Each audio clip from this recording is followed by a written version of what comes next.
Друзья, я вас всех приветствую, с вами Артем, и в этом блоге я буду в такой вот домашней атмосфере, на фоне белых красивых штор, как вы догадались, я нахожусь не дома, а в гостях, но это совсем не повод, чтобы не делать для вас новый блог. Так вот, те, кто за мной давно наблюдает, могли заметить, что я до момента спецоперации в Украине достаточно часто путешествовал, и вот в своих путешествиях я редко, но метко находил какие-то похожие детали, что касается культуры, быта, традиций и этикета у абсолютно разных народов, которые, возможно, даже не знали о существовании друг друга.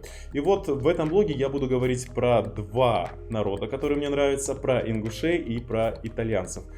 И проведу между двумя народами параллель. Поэтому, если интересно, то прямо сейчас подписывайтесь на мой канал, ставьте лайк, нажимайте на колокольчик, чтобы не пропускать мои следующие новые выпуски. И, конечно же, пишите комментарии, делитесь и своим мнением. Ну а прямо сейчас загляните на кухню, налейте себе стаканчик водички либо чаю и никуда не уходите, потому что, как всегда, будет интересно. Поехали!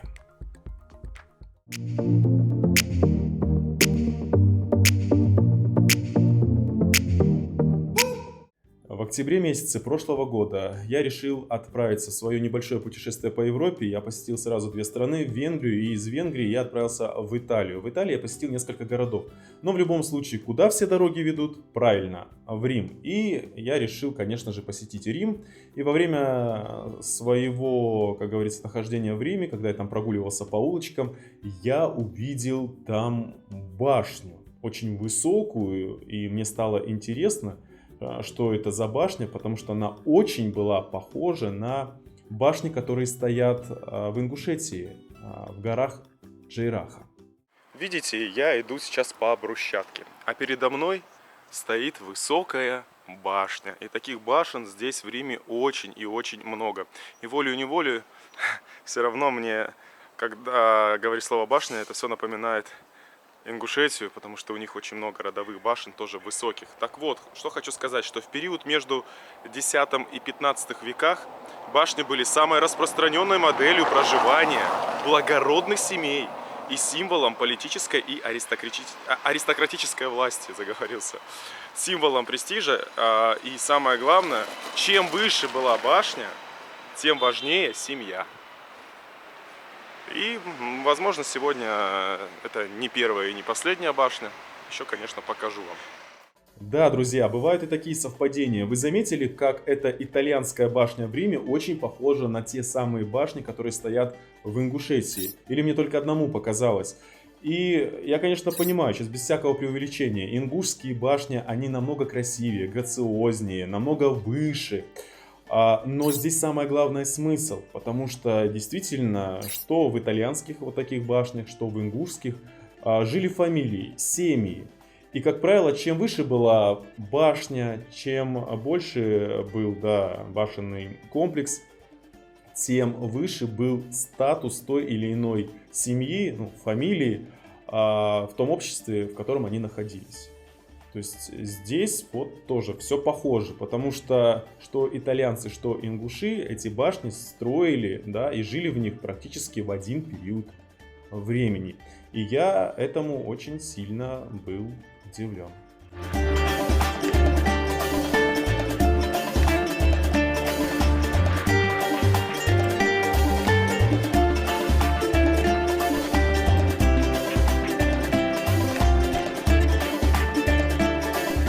Я не понимаю некоторых людей, которые начинают писать, типа, некоторые кавказские народы, это дикие племена, которые спустились с гор на равнину, да у них нет никакой культуры, и тому подобное. На самом деле это большое заблуждение.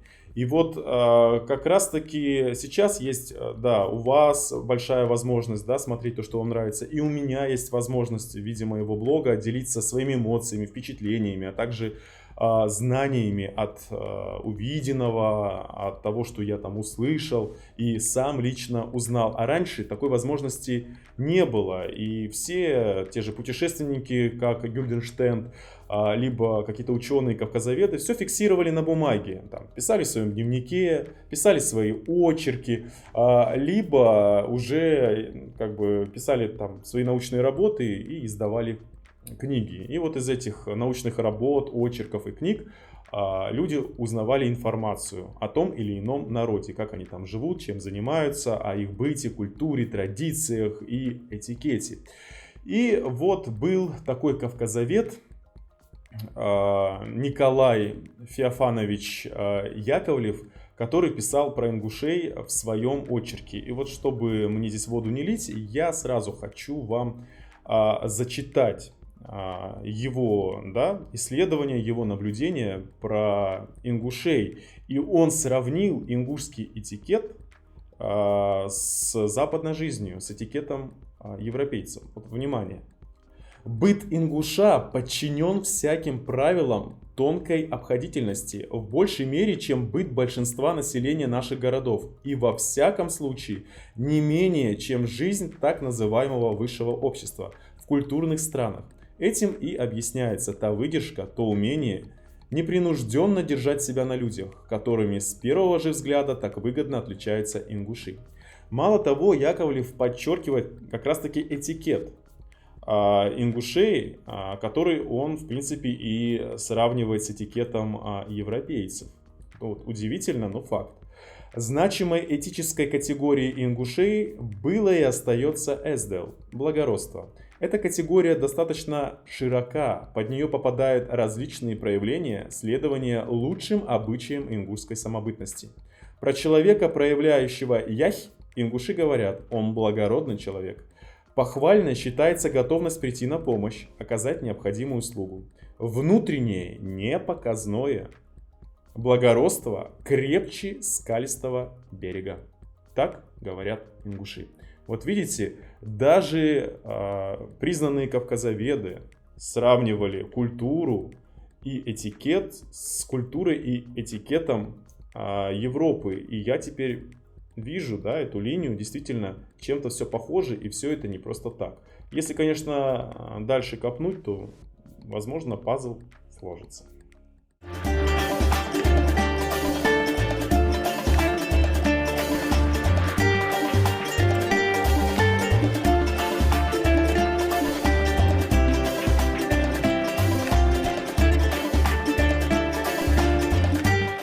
Здесь, значит, я на днях листаю тут Инстаграм, листаю, и тут хоп, вижу вот эти вот башни. И меня заинтересовало, где они находятся. А находятся они в регионе, в итальянском, под названием Тоскана. Кстати, по секрету вам скажу, Тоскану очень любят русские. И по слухам, там находится недвижимость у самого ВВП. Это так, по секрету. Так вот, там в Тоскане находится более 200 башенных комплексов, которые охраняет ЮНЕСКО. И в Ингушетии находится более 2000 башенных комплексов, их тоже охраняет ЮНЕСКО. Но единственное отличие: в Ингушетии, к примеру, можно посетить абсолютно любой башенный комплекс, который будет не в труднодоступном месте. Ну вот как, например, Эрзи, там, Вовнушки, либо башенный комплекс НИИ и так далее.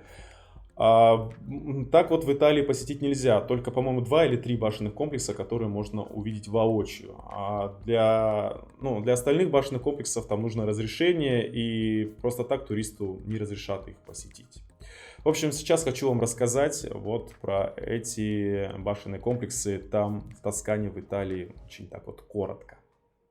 Друзья, если вдруг вам посчастливится побывать в Италии, то обязательно загляните в регион Тоскана, где находится город Сан-Джиминьяно. И этот город еще называют в Италии городом башен, как Ингушетию называют страной башен, потому что в городе Сан-Джиминьяно сохранилось 12 башен из 72, которые прекрасно передают устои того времени, в течение которого утверждалась власть феодалов.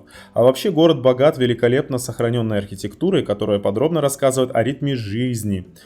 И вы знаете, в те еще времена, когда богатые горожане демонстрировали свою мощь в округе, они возводили как раз таки высоченные дома в виде вот этих башен. То есть не для того, чтобы просто жить, а для того, чтобы повыпендриваться, показать свою значимость, свое состояние.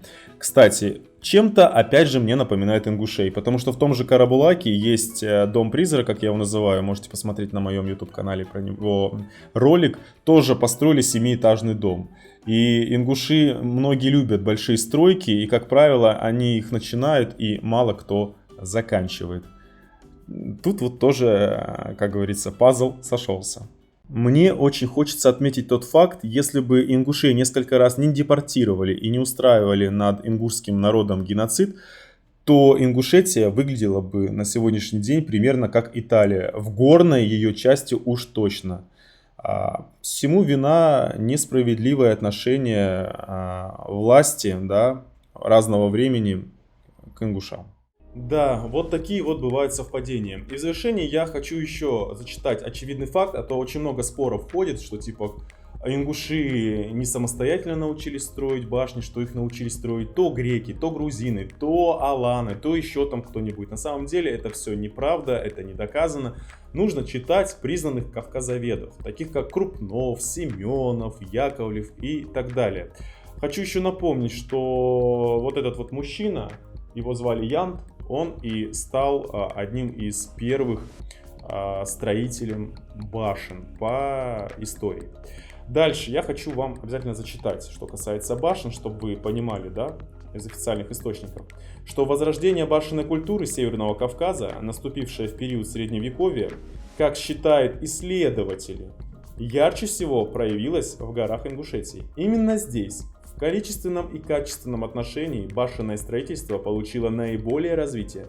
Данный факт, а также этногенетические предания народов, проживающих в этом регионе, и многие конструктивные особенности архитектуры, подчеркивающие единство ее происхождения, позволяет ряду исследователей считать, что родоначальниками башенного строительства в горной зоне, охватывающей территории современных Ингушетии, Чечни, Северной Осетии и горной части Восточной Грузии, являются предки ингушей. И спорить больше не нужно. Это очевидный факт. И таких башен, как у ингушей, вы нигде в мире не увидите. И только у них есть секрет, как построить такую башню, да, из какого материала и раствора, чтобы эти башни стояли веками. Ну вот на этом я хотел бы поставить точку. Но если вам понравился этот выпуск, то поставь ему обязательно лайк, подписывайтесь на мой канал. И, конечно же, я с вами не прощаюсь. Я говорю вам до встречи, увидимся в следующем выпуске. И да, если будете смотреть подобные мои выпуски, то я буду почаще ходить в гости, чтобы не мне вот здесь вот, да, на кухне говорить, а вот за ингушским чаем не только поговорить, но я еще и поснимаю вам и про культуру, да, ингушей. И в целом кавказских народов, и про их этикет, и про историю. Все в ваших руках.